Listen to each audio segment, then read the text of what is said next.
ভাইরা আমার, আল্লাহর নবী বিশ্ব নবী রাহমাতুল লিল আলামিন নবীদের বিরুদ্ধে যখন বেঈমানের গোষ্ঠীরা ষড়যন্ত্র করে, আমার আল্লাহ রব্বুল আলামিন এইগুলো দেখে আর তিনি সহ্য করতে পারতেছিলেন না। কারণ বন্ধুর বিরুদ্ধে ষড়যন্ত্র দেখে বন্ধু কিভাবে আর ভালো থাকে, সাথে সাথে জিবরাইল আলাইহিস সালাতু ওয়াস সালামকে পাঠিয়ে দিলেন। ও জিবরাইল, যাও যাও আমার বন্ধুর কাছে যাও, আমার বন্ধুকে গিয়ে তুমি জানাই দিবা মক্কার জমিনে বেঈমানের গোষ্ঠীরা আপনার বিরুদ্ধে ষড়যন্ত্র করেছে আপনাকে হত্যা করার জন্য। এইগুলো জানিয়ে নবীকে বলবা আল্লাহর পক্ষ থেকে হিজরতের অনুমতি এসেছে, আপনাকে হিজরত করার জন্য আল্লাহ অনুমতি দিয়েছেন, এবং আজ রাত আপনার বাসভবনের মধ্যে আপনি ঘুমাতে যাবেন না। এই কথাগুলো বলে সেই দিনের মতো জিবরাইল আলাইহিস সালাতু ওয়াস সালাম আমার নবীর কাছ থেকে বিদায় নিয়ে চলে যায়। ওইদিকে আল্লাহর নবী দৌড়াইয়া চলে গেলেন আবু বকরের বাড়িতে। আবু বকরের বাড়িতে নবী রওনা হয়ে গেলেন, কারণ আবু বকরকে নিয়েই নবীর উদ্দেশ্য ছিল হিজরত করার উদ্দেশ্য। আল্লাহর নবী আবু বকরের বাড়ির দিকে রওনা হয়ে গেলেন। আম্মা জান আয়েশা রাদিয়াল্লাহু তাআলা আনহা বলেন, ওই সময় আমরা ঘরের মধ্যেই সবাই বসা ছিলাম। ওই সময় একটা যুবক এসে আমার বাবাকে বলতেছে, আল্লাহর নবী আপনার বাড়ির দিকে আসতেছেন। আবু বকর তখন বলে, আমার পিতা মাতা নবীদের জন্য কুরবান হোক, কারণ আল্লাহর নবী ইতিপূর্বে আমার বাড়িতে কোনোদিন এই সময় কোনোদিন আসে নাই।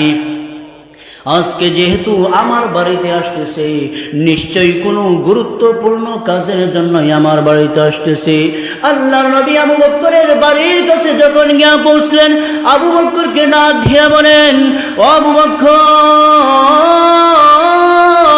আল্লাহ রব্বুল আলামিনের পক্ষ থেকে হিজরতের অনুমতি এসেছে, হিজরতের অনুমতি এসেছে, সেই জন্য আমাদেরকে হিজরত করতে হবে। আবু বকর সাথে সাথে নবীকে বললেন, ওগো নবীজি, সেই হিজরতের সাথী কি আমি আবু বকর হব? আল্লাহর নবী তখন বলে দিলেন, আমার কষ্টের দিনে ধূর দিনে আজকের হিজরতের সঙ্গী তুমি আবু বকর হইবা। হিজরতের কর্মসূচি তৈরি করে নবী সেই দিনের মতো বাড়িতে চলে গেলেন। রাত্রির জন্য তিনি অপেক্ষা করছিলেন। ওইদিকে বেঈমানের গোষ্ঠীরা মক্কার পার্লামেন্টে যে পরামর্শ সিদ্ধান্ত নিয়েছিল, সেই সিদ্ধান্ত অনুযায়ী সারাদিন তারা প্রস্তুতি গ্রহণ করলো। ইবনে ইসহাক রাহিমাহুল্লাহ বলেন, রাত্র গনিয়ে আসলে মক্কার জমিনের সমস্ত বেঈমানের গোষ্ঠীরা আল্লাহর নবীর বাড়ির চতুর্দিকে উৎ পেতে বসে আছে। আল্লাহর নবীর বাড়ির চতুর্দিক তারা ঘেরাও করে ফেলে।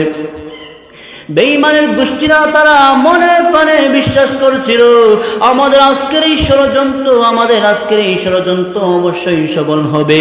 আবু জাহিল না তার সাঙ্গ পাঙ্গদেরকে নিয়ে আসে হাসি তামাশা করে বলতেছেন, মুহাম্মদ বলে তার ধর্ম গ্রহণ করলে নাকি আমাদের আরব অনারবের নেতৃত্ব আমাদের হাতের মধ্যেই থাকবে, এবং মৃত্যুর পরে পুনরায় জীবিত হলে জর্দানের মতো জান্নাতের বাগানের মালিক বানাবেন।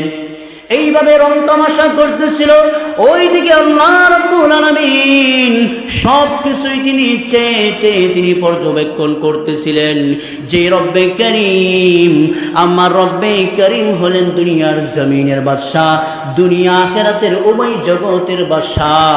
আল্লাহ রাব্বুল আলামিন যাকে বাঁচিয়ে রাখতে চান, পৃথিবীর কোনো শক্তি নাই ওই ব্যক্তিটার কোনো ক্ষতি করবে। আর আল্লাহ যাকে মারতে চান, ধ্বংস করতে চান, পৃথিবীর কোনো শক্তি নাই ওই ব্যক্তিকে বাঁচিয়ে রাখবে। আল্লাহ তাআলা নবীকে সম্বোধন করে বলতেছেন, ওগো নবীজি,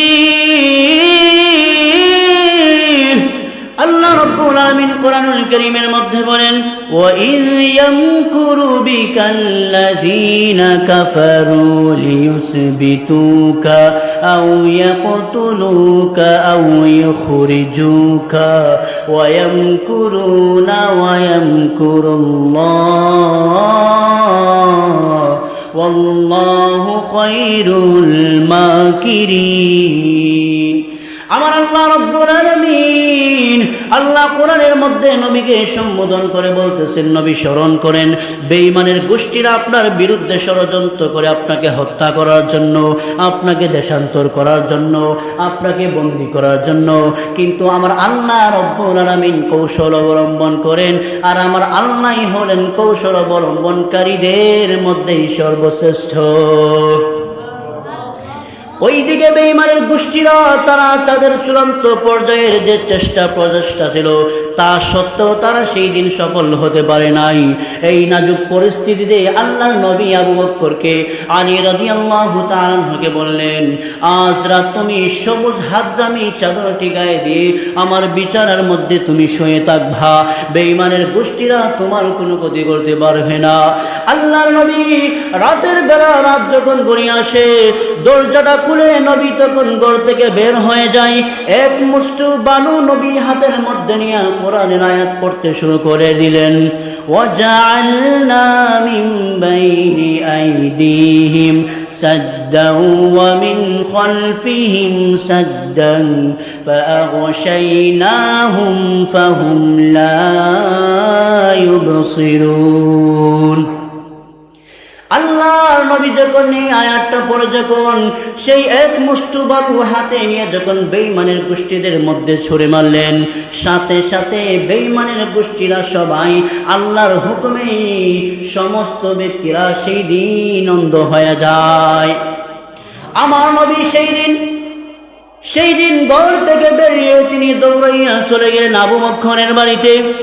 আবু বকরের বাড়ির নিকটবর্তী যখন হলেন, আবু বকরের দরজার মধ্যে যখন নবীজি নক করলেন, আওয়াজ করতে দেরি হয়েছে, নক দিতে দেরি হয়েছে। গভীর রজনীতে আবু বকর দরজা খুলে আমার নবীর সামনে উপস্থিত হতে দেরি করে নাই।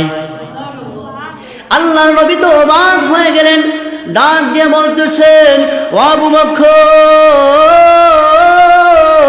এত গভীর রজনীতে তোমার বাড়ির মধ্যে আমি নক করলাম, তোমার দরজায় আমি নক করলাম, আর তুমি সাথে সাথে তুমি দরজা খুলে আমার সামনে উপস্থিত হয়ে গেলা। এর কারণ কি? তুমি কি ঘুমাতে যাও নাই? আবু বকর কান্না করে করে নবীকে বলতেছেন, ওগো নবীজি, যেই দিন আপনি আমাকে বলেছিলেন হিজরতের সঙ্গেই আমি আবু বকর হব, যে কোনো সময় হিজরতের অনুমতি আসতে পারে, ওই দিন থেকেই আমি আবু বকর একটা দিন আমার বিছানার মধ্যে পিঠ লাগিয়ে ঘুমাই নাই। প্রতিটা দিন দরজার সামনে দাঁড়িয়ে দাঁড়িয়ে আপনি নবীর জন্য আমি আবু বকর অপেক্ষা করি। নবী অবাক হয়ে গেলেন, তাহলে কেন তুমি বিছানায় ঘুমাতে যাও নাই? আবু বকর কান্না করে করে বলতেছেন, ওগো নবীজি, মক্কার জমিনের বেঈমানের গোষ্ঠীরা আপনার মাতৃভূমির মধ্যে আপনাকে থাকতে দেয় নাই, আপনাকে মাতৃভূমি ছেড়েতে তারা বাধ্য করেছে। যেখানের আলো বাতাসে আপনার সবকিছু মায়া লেগে আছে, যেখানের মধ্যে শৈশবকাল, কৈশোরকাল, যৌবনকাল, 40টা বছর যাবত যেখানের মধ্যে আপনি ছিলেন, ওই কানের মধ্যে বেঈমানের গোষ্ঠীরা আপনাকে থাকতে দিচ্ছে না। এই কথাটা শোনার পর থেকে আমি আবু বকর কি করে আমার বিছানার মধ্যে ঘুমাই, আর আমি আবু বকর যদি বিছানার মধ্যে পিঠ লাগিয়ে ঘুমাই, আর আপনি নবী গভীর রজনীতে এসে যদি আমাকে ডাক দেন, আমি আবু বকর যদি না বলতে পারি, ওই দিন তো আপনি নবী মনের মধ্যে কষ্ট পেয়ে যাবেন। আল্লাহ নবীর সাহাবী আবু বকর বলতেছিলেন, ওগো নবীজি, আমি শুধু ঘুমাই নাই তা নয়, আমার ছোট মেয়ে আসমাও কোনো একটা দিন সে ঘুমাই না। আমাদের জন্য প্রতিদিন রাতের বেলা সে রুটি বানাইতো, আমাদের জন্য প্রতিদিন সে রুটি বানাইতো, কারণ আমরা হিজরত করতে গেলে কি খাবো, কি পান করব, সেই চিন্তায় আমার ছোট মেয়ে আসমা প্রতিটা দিন সে আমাদের জন্য রুটি বানাইতো। সেই দিনের মতো কার্যক্রম সেখানের মধ্যে শেষ করে আল্লাহর নবী গভীর রজনীতে আবু বকরকে নিয়ে বাড়ি থেকে গভীর রজনীতে তিনি রওনা হয়ে গেলেন মদিনার পথে। মদিনার পথে পায়ে হেঁটে হেঁটে নবীজি গমন করলেন। অনেক দূরের পথ নবী হেঁটে গেলেন। এইভাবে হাঁটতে হাঁটতে নবীজি একটা গাড়ের সুল পাহাড়ের নিকটবর্তী গিয়ে অবস্থান করলেন। সেই পাহাড়টা ছিল মক্কার জমিন থেকে 5 মাইল দূরত্বের রাস্তা। সুবহানাল্লাহ, আওয়াজ দিয়ে বলেন না সুবহানাল্লাহ। 5 মাইল দূরত্বের রাস্তা কি মনে করেন? আমরা তো 1 মাইল যদি আমরা হাঁটি সেখানের মধ্যে আমাদের পার মধ্যে ব্যথা উঠে যায়, কিন্তু নবীজি সেই আবু বকরকে নিয়ে গভীর রজনীতে, যেখানের মধ্যে সময় ঘুমন্ত অবস্থায় গভীর রজনীতে আরামের ঘুমে ব্যস্ত, সেই নবী মক্কার জমিন থেকে 5 মাইল পায়ে হেঁটে হেঁটে তারা গমন করেছিলেন। ভাইয়েরা আমার, আল্লাহর নবী যখন আবু বকরকে নিয়ে চলে গেলেন, সেই গাড়ের সুর পাহাড়ের নিকটবর্তী যখন হলেন, আল্লাহর নবী তখন সেখানের মধ্যে গিয়ে অবস্থান করলেন। তারপরে উঁচু একটা পাহাড়, সেই পাহাড়টা ছিল বিশাল উঁচু একটা পাহাড়। সেখানের মধ্যে গিয়ে তারা গর্তের মধ্যে অবস্থান নেবে, একটা গুহার মধ্যে নবীজি অবস্থান নেবেন। সেই কারণে সেই পাহাড়টা বেয়ে বেয়ে ওঠার জন্য প্রয়োজন। সেই জন্য এত দূরত্বের রাস্তা নবী পায়ে হেঁটে হেঁটে আসছেন। আবার এত বড় উঁচু একটা পাহাড় কিভাবে পায়ে হেঁটে গমন করবেন? আবু বকর সর্বপ্রথম সেই পাহাড়ের মধ্যে উঠলেন। আল্লাহর নবী তখন, আল্লাহর নবীকে আবু বকর তখন সহযোগিতা করছিলেন। আল্লাহর নবী উঠতে গিয়ে দেখা যায় নবীর পায়ের চিহ্নগুলো সেই পাহাড়ের মধ্যে বসে যায়। সেই পাহাড়ের চিহ্ন যাতে সেই পাহাড়ের মধ্যে না থাকে, এটা না থাকে, যার কারণে নবীজি পায়ের গোড়ানি দিয়ে দিয়ে সেই পাহাড়ের গুহার মধ্যে উঠছিলেন। যার কারণে দেখা যায় আমার নবীর চরণ যুগল পা গুলি সেই দিন রক্তাক্ত হয়ে যায়, নবীর পা মুবারক জখম হয়ে যায়। আল্লাহ নবী আবু বকরকে নিয়ে যখন সেই গুহার মধ্যে চলে গেলেন, সেই গুহার নিকটবর্তী হয়ে আবু বকর নবীজিকে বলতেছেন, ওগো নবীজি, আমি আবু বকর আগে গুহার মধ্যে গিয়ে দেখি, গুহাটা ভালো করে পরিষ্কার করে আসি।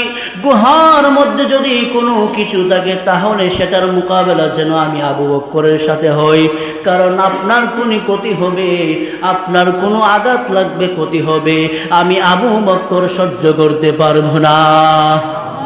আল্লাহর নবীর সাহাবী আবু বকর সেখানে প্রবেশ করলেন, গুহার মধ্যে সবকিছু গিয়া পরিষ্কার করলেন। সমস্ত ছিদ্রগুলো ছিল, সেই ছিদ্রগুলো আবু বকর বন্ধ করে দিলেন। কিন্তু 2টা ছিদ্র এমন ছিল যেগুলো আবু বকর নিজের পা দিয়ে তিনি বন্ধ করে রেখেছিলেন। সেই গুহা পরিষ্কার করার পরে আল্লাহর নবীকে ডাক দিয়ে বলতেছেন, ওগো নবীজি, গুহার কাজ সম্পন্ন হয়ে গেল, এবার আপনি আসতে পারেন। আল্লাহর নবী যখন সেই গুহার মধ্যে গিয়ে প্রবেশ করলেন, এই গুহার মধ্যে প্রবেশ করার সাথে সাথে আমার নবী আবু বকরের কোলের মধ্যে মাথা রেখে নবীর সাথে সাথেই তিনি ঘুমাইয়া পড়লেন। 5 মাইল দূরত্বের রাস্তা নবী পায়ে হেঁটে গমন করেছেন। বিশাল একটা পাহাড় তিনি বেয়ে উঠেছেন। নবীজির অবশেষে ঘুম চলে আসলো, সাথে সাথে আবু বকরের কোলে মাথা রেখে আমার নবী ঘুমিয়ে পড়লেন। ওইদিকে দেখা যায় আবু বকরের পায়ের মধ্যে কি জানি, এই যে ছিদ্রের মধ্যে আবু বকরের পা দিয়ে রাখছিল, যার কারণে কি বিষাক্ত একটা জিনিস জানি আবু বকরের পার মধ্যে কি জানি দংশন করে ফেললো। সেই দংশনের কারণে এমন বিষাক্ত ছিল, এত ব্যথা ছিল, যেই ব্যথার কারণে আবু বকর কান্না শুরু করে দিলেন। আবু বকরের চোখ বেয়ে বেয়ে তখন পানি পড়তেছিল। আল্লাহর নবী তখন মন্দ ঘুমন্ত, আল্লাহর নবীকে আবু বকর ডাক দেন নাই। আবু বকরের মনের মধ্যে ছিল নবীজিকে যদি এখন ডাক দিই নবী কষ্ট পেয়ে যাবে। এক পর্যায়ে আবু বকর চোখের পানিগুলো আটকিয়ে আটকিয়ে রাখছিলেন, কিন্তু একটা পর্যায়ে দেখা যায় আবু বকরের অজান্তেই একটা চোখের পানির ফোঁটা আমার নবীর গাল মুবারকের মধ্যে পড়ে যায়। আমার নবীর সাথে সাথে ঘুম থেকে তিনি উঠে গেলেন। আবু বকরের দিকে তাকাইয়া দেখে আবু বকরের চোখের মধ্যে পানি। নবীজির সাথে সাথে কান্না করে দিলেন। নবীজির চোখ বেয়ে বেয়ে পানি পড়তে লাগলো। নবী বলে, আবু বকর, আজকের কষ্টের দিনে তুমি আমার সাথে হয়েছো, আবার তুমি কেন কান্না করতেছো? তোমার চোখের মধ্যে পানি কেন? আবু বকর কান্না করে বলে, ওগো নবীজি, আমি আবু বকর সেই ছিদ্রগুলা বন্ধ করার জন্য পা যখন দিয়েছিলাম, কি বিষাক্ত একটা জিনিস এসে জানি আমার পার মধ্যে দংশন করেছে। ওইটা এতটাই বিষাক্ত নবী গো, যার কারণে আমি আবু বকরের চোখ দিয়া পানি চলে আসছে। আমি আবু বকর সহ্য করতে পারি নাই। আল্লাহর নবী তখন বলেন, ও আবু বকর, তুমি আমি নবীকে তো ডাক দিলেই পারতা। আল্লাহর নবীর সাহাবী আবু বকর বলে, ওগো নবীজি, আমি আবু বকর কি করে আপনাকে ডাক দেই? এত দূরত্বের রাস্তা পায়ে হেঁটে হেঁটে আপনি গমন করে আসছেন, বিশাল একটা পাহাড় বেয়ে উঠেছেন, আপনি আরাম করে একটু ঘুমাচ্ছেন। আমি আবু বকর যদি আপনাকে ডাক দেই, আপনাকে যদি ডাক দেই, আপনার আরামের ঘুমটা নষ্ট হয়ে যাবে, আপনার আরামের ঘুমটা ভেঙে যাবে। আমি আবু বকর সহ্য করতে পারবো না। ওগো নবীজি, আমি আবু বকরের কাছে পাহাড় সম পরিমাণ কষ্ট যদি আমি আবু বকরের হই, আপনার বিন্দু পরিমাণ সুখ শান্তির কাছে আমি আবু বকরের পাহাড় সম পরিমাণ কষ্ট আমি আবু বকরের কাছে কিছুই না। এইভাবে যখন আবু বকর যখন নবীকে জানিয়ে দিলেন, আল্লাহর নবীর সাথে সাথে তুতু মুবারক এনে, জবান থেকে মুখ থেকে তুতু মুবারক এনে আবু বকরের সেই ধ্বংসস্থল জায়গার মধ্যে লাগিয়ে দিলেন। নবীর তুতু মুবারক লাগানোর সাথে সাথেই দেখা যায় আবু বকরের সেই বিষাক্ত বিষ নষ্ট হয়ে গেল, আবু বকরের সাথে সাথেই সুস্থ হয়ে গেল। এটা ছিল আমার নবীর শান, আমার নবীর মুজিজা, আমার নবীর একটা পাওয়ার শান মুজিজা আল্লাহ রাব্বুল আলামিন নবীকে দিয়েছেন। একটু পরেই দেখা যায় ওইদিকে বেঈমানের গোষ্ঠী, তাদের মধ্যে হইচই শুরু হয়ে গেল। সবাই জেনে গেল আবু বকর এবং মুহাম্মদ আমাদের হাত ছাড়া হয়ে গেছে, তাদেরকে সর্বাত্মক চেষ্টা দিয়ে তাদেরকে খুঁজে বের করতে হবে। আবু জাহেল মক্কার জমিনে এইরকম ঘোষণা দিয়ে দিল, আবু বকর এবং মুহাম্মদকে যেই ব্যক্তি জীবিত কিংবা মৃত যদি আমাদের সামনে উপস্থিত করতে পারো, তাদেরকে আমি আবু জাহেলের পক্ষ থেকে 100 উট পুরস্কার দেওয়া হবে। এই সংবাদটা যখন মক্কার জমিনে যখন ছড়িয়ে দিল, সমস্ত ব্যক্তিরা সেই পুরস্কারের লোভের মধ্যে পড়ে সবাই লোভে আকৃষ্ট হয়ে গেল। সবাই সেই দিন সবাই বের হয়ে পড়লো। তখন খুঁজতে খুঁজতে সেই গারেসুর পাহাড়ের মধ্যে চলে গেল। আবু বকর তাকাইয়া দেখে বেঈমানের গোষ্ঠীরা নবীর গুহার নিকটবর্তী চলে আসছে। আবু বকর ভয় পেয়ে গেলেন। তখন আমার নবী বলতেছেন, আবু বকর, চিন্তার কোনো কারণ নাই, আমরা এখানে 2 জন ব্যক্তি নয়, আমরা এখানে 3য় জন হিসেবে আমার আল্লাহ রব্বুল আলামিন সাথে আছেন। আল্লাহর নবী যে সেই সময় যে বইটা পেয়েছিল, মুফাসসিরিন ইকরাম তাফসীরের কিতাবের মধ্যে লেখেন, সেটা আবু বকর নিজের জন্য বই পাই নাই। আবু বকরের বই পাওয়ার কারণ হলো, আবু বকর বলে, আমার বই পাওয়ার কারণ হলো আমি আবু বকরের যদি কিছু হয়ে যায় তাহলে আমি আবু বকর শেষ হয়ে যাব, কিন্তু আমার নবীর যদি কিছু হয়ে যায়, নবীর যদি কোনো ক্ষতি হয়ে যায়, গোটা উম্মত বরবাদ হয়ে যাবে। এই ছিল নবীজির প্রতি সাহাবীদের ভালোবাসা।